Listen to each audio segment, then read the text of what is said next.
Breaking news OMC కేసులో గాలి జనార్దన్ రెడ్డికి big shock ఇచ్చింది సిబిఐ కోర్టు. ఆ కేసులో ఆయన్ను దోషిగా తేల్చింది. మొత్తం 5గురిని దోషిగా తేల్చింది సిబిఐ కోర్టు.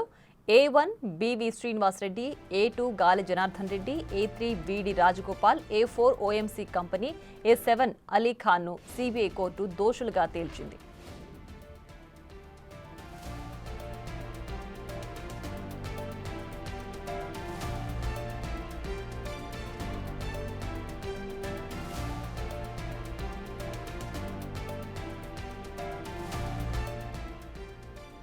అటు ఇదే కేసులో మాజీ మంత్రి సబితకు ఊరట దక్కింది. A8 కృపానందం, A9 సబితా ఇంద్రారెడ్డిని కోర్టు నిర్దోషులుగా తేల్చింది.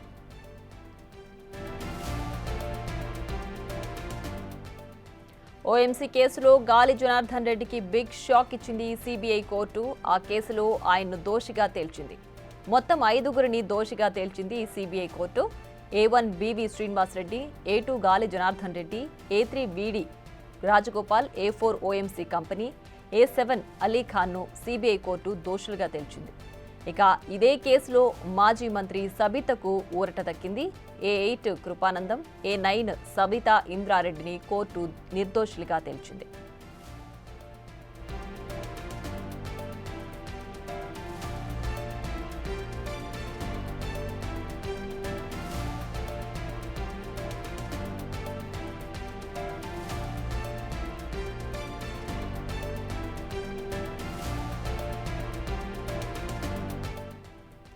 ఓఎంసీ కేసులో గాలి జనార్దన్ రెడ్డికి బిగ్ షాక్ ఇచ్చింది సిబిఐ కోర్టు. ఆ కేసులో ఆయన దోషిగా తేల్చింది. ఆయనతో పాటు మొత్తం 4గురిని దోషిగా తేల్చింది CBI court. A1 BV Srinivas Reddy, A2 Gali Janardhan Reddy, A3 BD Rajagopal, A4 OMC company, A7 Ali ఖాన్ను సిబిఐ కోర్టు దోషులుగా తేల్చింది.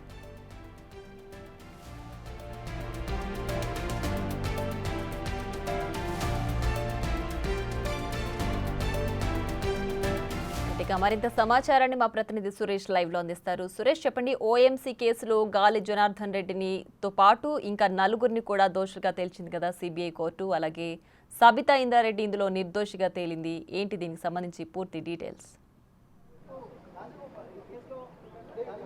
ఓబులాపురం మైనింగ్ కేసుకు సంబంధించి సిబిఐ కోర్టు తీర్పు వెల్లడించడం జరిగింది. ఇందులో మొత్తం 5గురికి శిక్ష ఖరారు చేయడం జరిగింది. ఈ శిక్ష A1 శ్రీనివాస్ రెడ్డి ఉన్నాడు, మైనింగ్ కంపెనీకి సంబంధించి ఆయన ఎండీగా ఉన్నారు దీనికి సంబంధించి. తర్వాత A2 గాలి జనార్దన్ రెడ్డి, A3 రాజగోపాల్, అదేవిధంగా A4 ఓబులాపురం మైనింగ్ కంపెనీని చేర్చడం జరిగింది.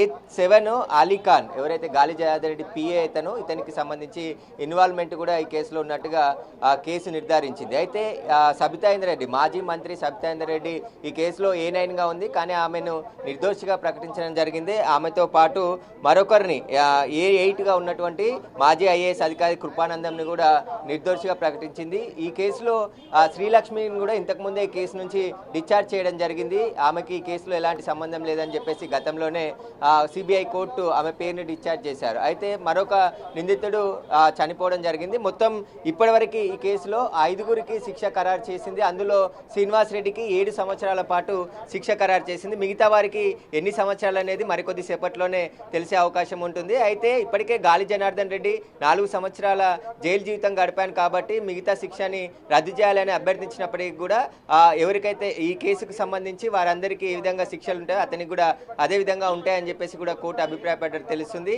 అయితే మైనింగ్కి సంబంధించి గ్రామ సరిహద్దులు ఏదైతే ఆంధ్ర, తెలంగాణ, కర్ణాటకకు సంబంధించిన సరిహద్దులను కూడా చెడగొట్టేసి అక్కడ అక్రమంగా మైనింగ్కు పాల్పడ్డట్టు అధికారులు గుర్తించడం జరిగింది సిబిఐ. 2009లో కేసు నమోదు చేసినప్పటి నుంచి కూడా ఈ కేసులో సిబిఐ పూర్తి ఆధారాలు సేకరించి సిబిఐ కోర్టులో సబ్మిట్ చేయడం జరిగింది. ఈ కేసుకు సంబంధించిన అనేక ఆధారాలు ఛార్జ్షీట్ రూపంలో కూడా దాఖలు చేయడం జరిగింది. అయితే గాలి జనార్దన్ రెడ్డి ఇంట్లో సోదాలు చేసిన సమయంలో దాదాపు 3 కోట్ల రూపాయల క్యాష్తో పాటు 30 కిలోల బంగారము, అదేవిధంగా ఒక హెలికాప్టరు, ఒక క్యారవాన్ బస్సు, ఆయనకు ఎన్నికల్లో తిరగడానికి ఉన్నటువంటి క్యారవాను, 10 కోట్ల విలువైన ఖరీదైన కార్లు, ఇవన్నీ కూడా సీజ్ చేసింది. ఇదంతా అక్రమ మైనింగ్ చేసి డబ్బులు సంపాదించారు.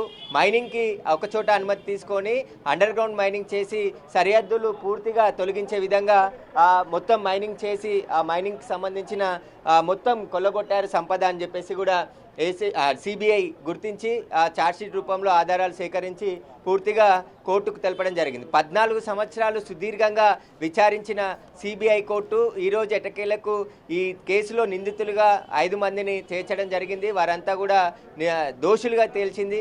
ఒకరికి 7 సంవత్సరాల శిక్ష ఖరారు చేసింది కాబట్టి మిగతా వారికి కూడా అదే శిక్ష ఖరారు చేసే అవకాశం ఉంటుంది.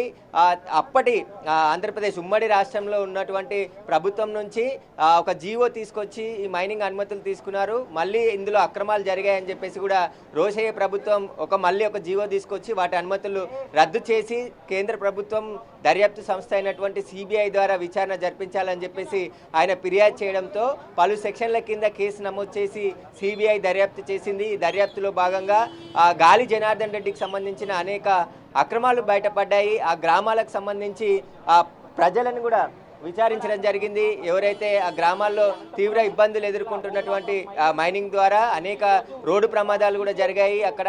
అయినప్పటికీ కూడా ఎవరు చర్యలు తీసుకోలేదు. అయితే గాలి జనార్దన్ రెడ్డి ప్రస్తుతం కోర్టుకు అభ్యర్థించినట్టు తెలుస్తుంది. తాను ప్రజా జీవితంలో ఉన్నాను, ప్రజలకు సేవ చేయడానికి ప్రయత్నిస్తున్నాను కాబట్టి ఈ శిక్షను రద్దు చేయాలని చెప్పేసి ఆయన అభ్యర్థించినప్పటికీ కూడా కోర్టు ఇంకా ఎలాంటి నిర్ణయం తీసుకోలేదు. ఖచ్చితంగా అందరికీ 5గురికి కంపెనీతో పాటు 4గురికి శిక్ష ఖరారు చేసే అవకాశం ఉంది.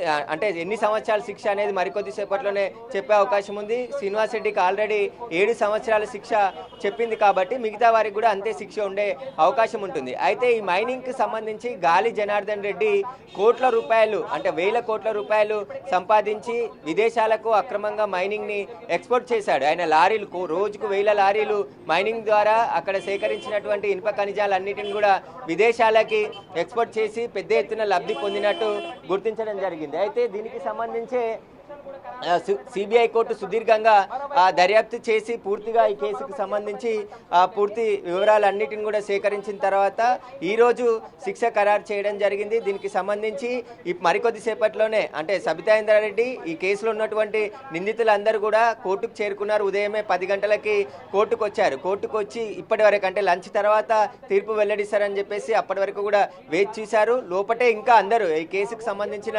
నిందితులందరూ కూడా ఉన్నారు. మనం కోర్టు వద్ద కూడా భారీ బందోబస్తుని ఏర్పాటు చేశారు. ఇక్కడ ఎలాంటి అవాంఛనీయ ఘటనలు జరగకుండా ముందస్తు జాగ్రత్తగా బందోబస్తు ఏర్పాటు చేయడం జరిగింది. అయితే ఈ కేసులో మైనింగ్ డిపార్ట్మెంట్కి సంబంధించి అనుమతులు తీసుకొని కొద్ది దూరం వరకు అనుమతి తీసుకొని మొత్తం అక్కడ ఉన్నటువంటి ఖనిజ సంపద అంతా కూడా గాలి జనార్దన్ రెడ్డి టీం కొల్లగొట్టినట్టు ఈ సిబిఐ గుర్తించింది. దాంట్లో సిబిఐకి సంబంధించి ఛార్జ్షీట్ కూడా 3400 పేజీల ఛార్జ్షీట్ దాఖలు చేసింది. అందులో అనేక ఆధారాలు సేకరించింది. ఈ ఆధారాల్లో కీలకమైనటువంటి ఎవిడెన్స్ని సిబిఐ కోర్టు సబ్మిట్ చేయడంతోనే శిక్ష పడింది. నిందితుల పైన 2009లో కేసు నమోదు చేయడం జరిగింది. ఆ తర్వాత గాలి జనార్దన్ రెడ్డిని కూడా 2011లో అరెస్ట్ చేసి చెంచల్ కూడా జైల్లో పెట్టారు. ఆయన సుప్రీంకోర్టులో బెయిల్ తీసుకొని బయట ఉండడం జరిగింది. కండిషన్స్తో బెయిల్ రావడం జరిగింది. దానికి సంబంధించి ప్రస్తుతం ఈ కేసుకి సంబంధించి ఇప్పుడు దోషులుగా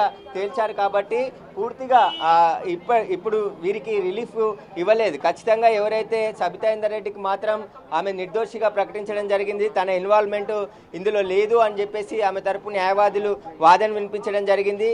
ఆ తర్వాత దీనికి సంబంధించి ఆమెను ఇప్పుడు ప్రస్తుతం నిర్దోషిగా ప్రకటించింది కాబట్టి పెద్ద రిలీఫే దక్కిందని చెప్పుకోవచ్చు. ఇక మిగతా వారికి ఈ 5గురికి కూడా పూర్తిగా శిక్ష ఖరారు చేసి మరికొద్ది సేపట్లోనే ఉత్తర్వులు వెలువడే అవకాశం కనబడుతుంది.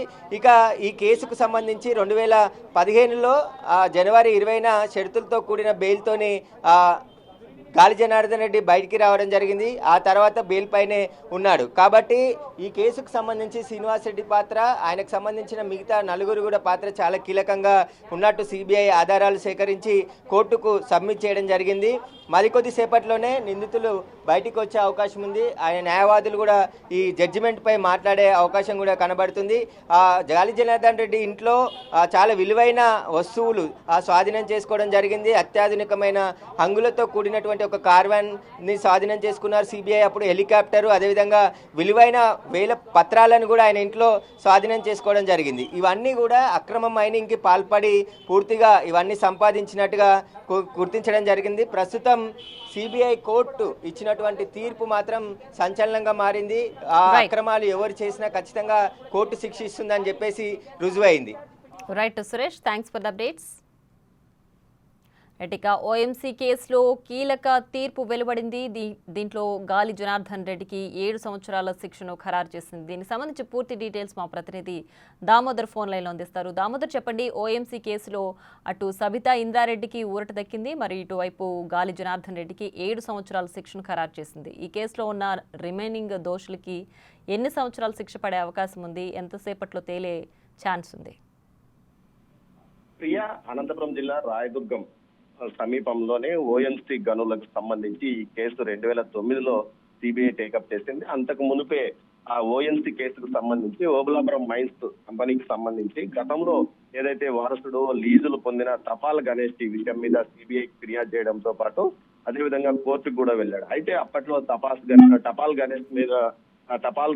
గణేష్ మీద అత్యాచారం చేశారు, అనేక దాడులు కూడా జరిగాయి. అయినప్పటికీ తపాల్ గణేష్ వెనుక తిరగకుండా పోరాడాడు. ఆ తర్వాత ఏదైతే వైఎస్ రాజశేఖర రెడ్డి మరణం తర్వాత రోసయ్య సీఎం గా ఏపీకి ఉమ్మడి ఆంధ్రప్రదేశ్ రోసయ్య సీఎం అయ్యాడు. ఈ సమయంలో రోసయ్య ఫిర్యాదు మేరకు సిఫార్సు చేశాడు. ఆయన సిఫార్సు మేరకు ఏదైతే సిబిఐ కేసు నమోదు చేసింది, దర్యాప్తు అధికారిగా అప్పట్లో జేడి లక్ష్మీనారాయణ దర్యాప్తు అధికారిగా బాధ్యతలు చేపట్టాడు. ఆయన సుమారు 3 నెలల పాటు అనంతపురం టు రాయదుర్గం అదేవిధంగా ఓబులాపురం మైన్స్ గనులను పూర్తి స్థాయిలో పరిశీలించాడు. దీనికి తగ్గట్టు అధునాతనమైన పరికరాలతో ఎక్కడికెక్కడ సర్వేలు కూడా చేయించాడు. ఏదైతే ఓబులాపురం మైన్స్ కి సంబంధించి లీజు పొందిన తర్వాత ఇతర గనుల్లో ఆయన తవ్వకాలు జరిగాడు. అదేవిధంగా ఫారెస్ట్ భూముల్లో తవ్వకాలు జరిపారనే అభియోగం, ఈ అభియోగం మీదే కేసులు నమోదయ్యాయి. ఆ తర్వాత అప్పట్లో పర్మిషన్ ఇచ్చిన వారి మీద అందరి మీద చర్యలు తీసుకోవాలంటూ కూడా సిబిఐ 2011లో ఛార్జ్ షీట్ దాఖలు చేసింది. ఇంతకాలం తర్వాత వీరందరికీ శిక్ష ఖరారైంది. ప్రియా,